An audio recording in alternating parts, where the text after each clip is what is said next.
Colette, welcome to 40 Plus Fitness. Thank you for having me, Alan. I'm glad to be here. You know, I've covered ketosis a few times on the show and had quite a few authors on about that, but I've never really gotten into Atkins. And I think before I read your book, I really kind of thought that they were the same thing. And after reading your book, I now see the difference. And it's kind of interesting because with a lot of my clients, I will start weaning them off of sugar. And so I think they go through the three different kind of tiers that you have with the Atkins diet today, which I wasn't familiar with.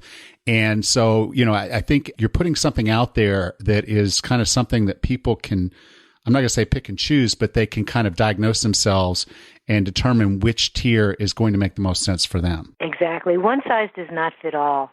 Even Dr. Atkins 40 years ago had 4 phases of the diet, and in private practice, he would recommend a particular individual to start at a higher rung of carbohydrates. You know, it all depends on your gender, your activity level, what your goals are, whether you're reversing diabetes, which would mean tighter guardrails, or whether you just want general healthy eating habits. So it's a way to personalize this way of eating, but the backbone is still the same, controlling carbohydrates to the level your body can tolerate. And the cool thing of that, and I'll go over the title is Atkins Eat Right, Not Less. And I want to emphasize that because I think a lot of people think of dieting as this really difficult, I'm going to be hungry all the time. But what I find a lot of clients is when they kind of swap out the macros a little bit and they're getting more of the satiating fats. They're going generally moderate on the protein and they're dropping the carbs down relatively low.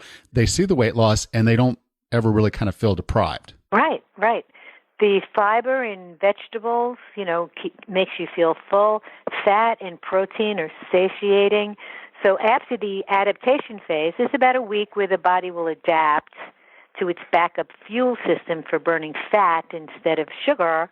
But after that adaptation phase, you're not hungry, and it's not necessary to eat less. When you're eating less, it sets up a bad cycle of feeling deprived and then binge eating or reward eating.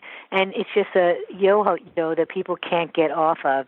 The key is to eat the right combination of the macronutrients so that you feel satisfied and your energy is stable and you're not going through that blood sugar roller coaster ride. And you can do that with different levels. Now, to stay in ketosis, most individuals will need to be at 50 grams of carbohydrate or less. And then you're in a ketosis, pure fat-burning mode. But athletic people that burn a lot of calories and burn sugar really quickly, they probably maintain ketosis at a higher level of carb intake. So it depends on the individual and their activity level. Yeah. And that's what I was thinking is, you have 3 tiers to this version that you're talking in here, probably what you're working with today.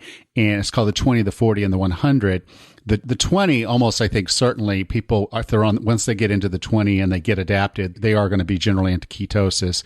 Some subtle differences, and I want to get into this in a little bit more detail, and I'll let you talk about it, is that, most people, when they talk about ketosis, and you hear kind of the gurus talk about it, they're like, okay, get down to 20, 25 grams of total carbs, which almost, a lot of people say, well, that precludes eating any vegetables. So they call it, unfortunately, and I hate this, it's the bacon diet. And a lot of people just bacon, which, don't get me wrong, I love bacon, and I have it occasionally, but to me, it's processed meat.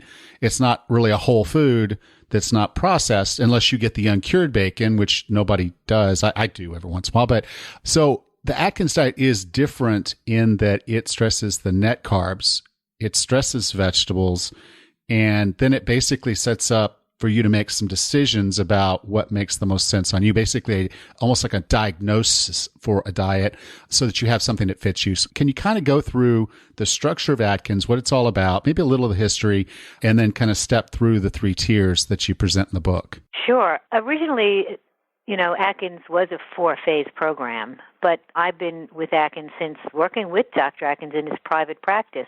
And what I observed is that people usually get stuck on that 20 grams of carbohydrate. They never branch out. They feel good, they're losing weight, they're afraid to add carbs. I used to have to shake my patients and say, 5 asparagus spears aren't going to get you fat.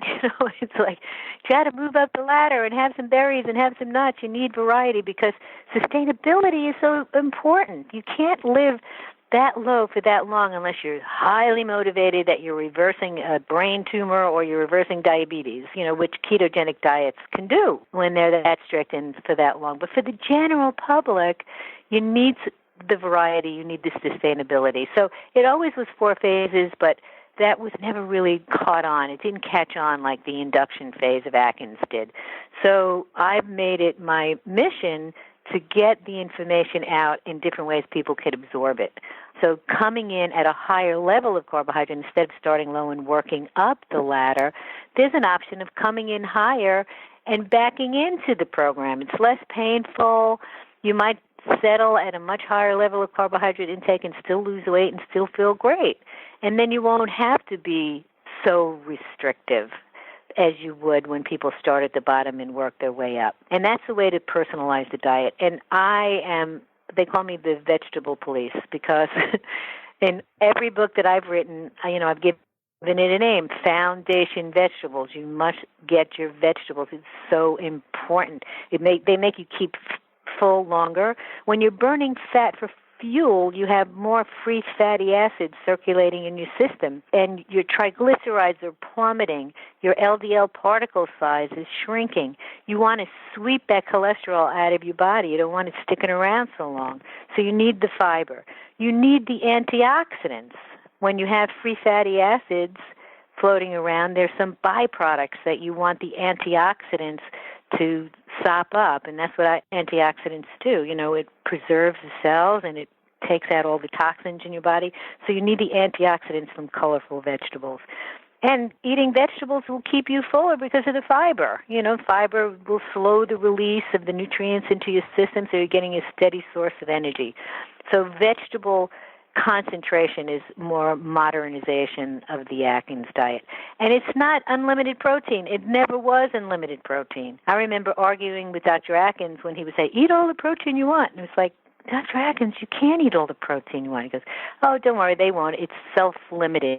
And carbohydrates are reinforcing. Protein is self-limiting. He says they'll do it the first couple of days, and then they'll naturally fall into a good pattern. And he was right. People, you can't binge on a whole chicken forever. You know what I mean?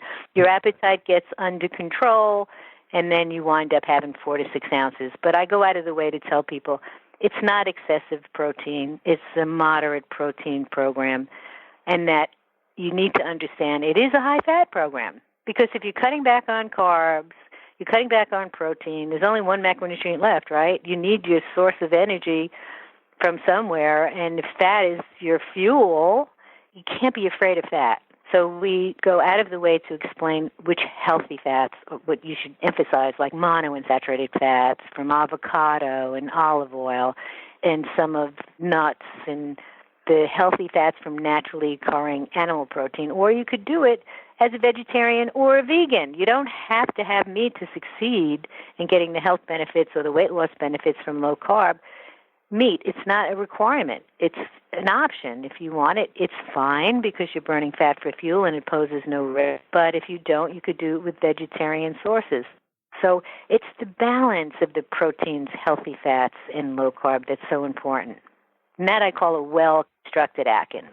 Yeah, that's one of the things I really struggle with is, the vegetarian will sit there and say, oh my God, you can't go ketosis. And I'm like, yeah, you can, and you don't have to eat any meat to do it. You've got to find the healthy fats from the plants just the same way you're finding the protein. It's like, you don't have any problem finding protein. I'm like, no, you just mix your foods the right way, you eat the right things, and you got complete proteins. I'm like, okay, the same thing with fat. And they're like, oh, okay. I said, so if you want to use seed oils and you want to use avocado and you want to use olive oil and you want to do those things, you're getting the oils, you're getting the fats that your body needs, and you can survive just like anybody else. So I hate that people think it's an us versus them on all the diets. I really do think there's an opportunity. And I think Atkins has matured. This version, what I'm reading here, is it's matured into more of that than maybe any other picture I've seen out there. Yeah, I've been doing this a long time. I get a lot of feedback from people. I know how people succeed, how they fail, and I know the science. I am the keeper of the science library, so I keep my finger on the pulse of the methodologies and the observations from the scientific community. So, I know excessive protein is going to stress the organs. That's not such a good idea.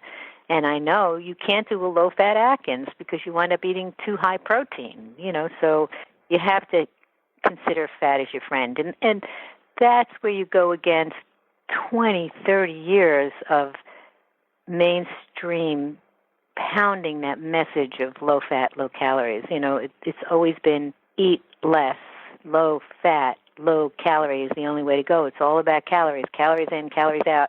And it's the same message over and over again, and it's failed the American population. It's been a human experiment that has failed. 52% of the American population is pre-diabetic or diabetic.